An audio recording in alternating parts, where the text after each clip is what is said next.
Praise the lord, హల్లెలూయా. దేవుడి నామానికే మహిమ, ఘనత, ప్రభావం కలుగును గాక. పరిశుద్ధుడు, సర్వశక్తిమంతుడు మనకి తోడుగా ఉండును గాక.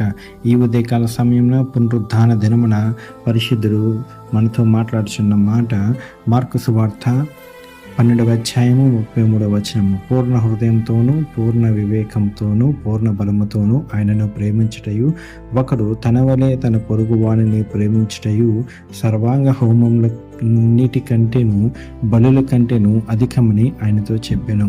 చూడండి, ఒకనిని అంటే తన పొరుగు వానిని ప్రేమించుటయు సర్వాంగ హోమముల కంటేను బలుల కంటేను అధికమని ఆయనతో చెప్తున్నాడు. అంటే ఎదుటి పొరుగువానిని ద్వేషం పెట్టుకుని దేవుడికి ఎంత ప్రార్థించినాను కూడా అది వ్యర్థమే అంటున్నాడు. పొరుగువాని మీద కోపము, అసూయ పెట్టుకుని దేవునికి ఎన్ని స్తుతులు అర్పించినా, దేవుని మందిరంలో సేవ చేసినా, దేవునికి అంటే ఆయన మందిరంలో దివారాత్రులు ఆయన స్తుతించినను కూడా వ్యర్థమే అంటున్నాడు. నీ హృదయము పొరుగువాడు తప్పిదం చేసి ఉండొచ్చేమో, కానీ క్షమించి దేవుని ప్రేమను బట్టి విడిచిపెట్టేసేయాలి. హృదయం అంతా కూడా క్లీన్గా ఉంచుకోవాలి. దేవుడు కూడా అదే ఆశిస్తున్నాడు, అదే కోరుకుంటున్నాడు. ఈ పునరుద్ధాన దినమున ఎవరి మీద కోపాల ద్వేషాలు మనం పెట్టుకోవద్దు. దేవుని ప్రేమను చూపించుకుంటూ మనం వెళ్ళిపోవాలి. ఎందుకంటే ఆయన వచ్చిందే ప్రేమను చూపించడానికి లోకంలోకి. నిజంగా ఆయన రోషం కలిగిన దేవుడే, సర్వశక్తిమంతుడే, ఉగ్రత కలిగిన దేవుడే, అతి భీకరుడే. కానీ నిజంగానే ఆయన గనక ఉగ్రతగా దిగినట్టయితే గనక ఈ లోకంలో ఏ మనిషి ఉండేవాడు కాదు, ఏ పాపి ఉండేవాడు కాదు.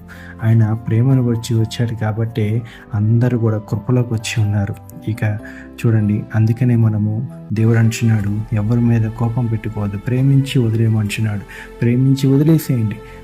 చూడండి, చెప్పండి, ప్రేమతో చెప్పండి. వింటే ఓకే, వినకపోతే మనం కూడా ఏం చేయలేం, ప్రార్థించడమే. ఇక విడిచిపెట్టేయండి.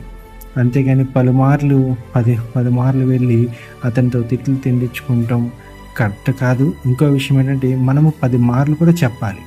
చెప్పి అతను విన్నాడు, వినకపోతే గనక విడిచిపెట్టేసి ప్రార్థన చేయటమే. ఇక మిగతాదంతా కూడా దేవుడు చూసుకుంటాడు. అంతేగాని అతని మీద, మన పొరుగు వాని మీద ఎప్పుడు ద్వేషాలు, కోపాలు పెట్టుకోవద్దు.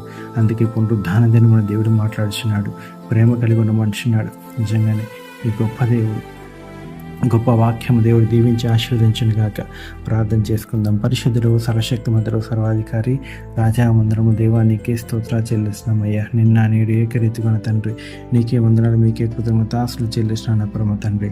అవును నా పరమ తండ్రి యేసయ్య, సర్వాంగ హోమములన్నిటికంటేనూ నా పరమ తండ్రి, బలుల కంటేనూ నా పరమ తండ్రి యేసయ్య. అయ్యా, పొరుగు వాణిని ప్రేమించటందు నా పరమ తండ్రి ఎంతో అధికమని చెప్పిన దేవుడా, నీకే వందనాలు, మీకే కృతజ్ఞతాస్తులు చెల్లిస్తున్నామయ్యా. రాజావందనం దేవా, నీకే స్తోత్రం. ప్రతి ఒక్క బిడ్డని జ్ఞాపకం చేసుకొని దీవించండి, ఆశీర్వదించండి. ఈ పునరుద్ధాన దినమున నా పరమ తండ్రి అయ్యా, నిన్ను ఆరాధించటకు కృప చూపించండి. నిన్ను అధికంగా ప్రార్థించటకు కృపని వాక్యాన్ని నిత్యమాడిచినామయ్యా. రాజావందనము దేవా, నీకే స్తోత్రం చెల్లించుకుంటున్నాం. ప్రతి ఒక్కరిని దీవించి ఆశీర్వదించి మాడిచున్నాను నా పరమ తండ్రి. మహారాజావందనము మా దేవా, నీకే స్తోత్రాలు చెల్లించుకుంటూ ప్రతి ఒక్కరిని జ్ఞాపకం చేసుకోమని, అదే రీతిగా వాక్యం ఇచ్చిన ప్రతి బిడ్డని దీవించి ఆశీర్వదించమని, అదే రీతిగా నా పరమ తండ్రి యేసయ్య తండ్రి, నీ దాసురాన్ని కూడా జ్ఞాపకం చేసుకోమని, ఈ హోలీ స్పిరిట్ మినిస్ట్రేషన్ కూడా నా పరమ తండ్రి మీరు జ్ఞాపకం చేసుకోమని, పరిశుద్ధులకు, సర్వశక్తిమంతులకు, నజరేయుడైన యేసుక్రీస్తు నామంలోనే ప్రార్థన అంతా కూడా అడిగి పెట్టుకుంటున్నాం నా పరమ తండ్రి. ఆమేన్, ఆమేన్, ఆమేన్.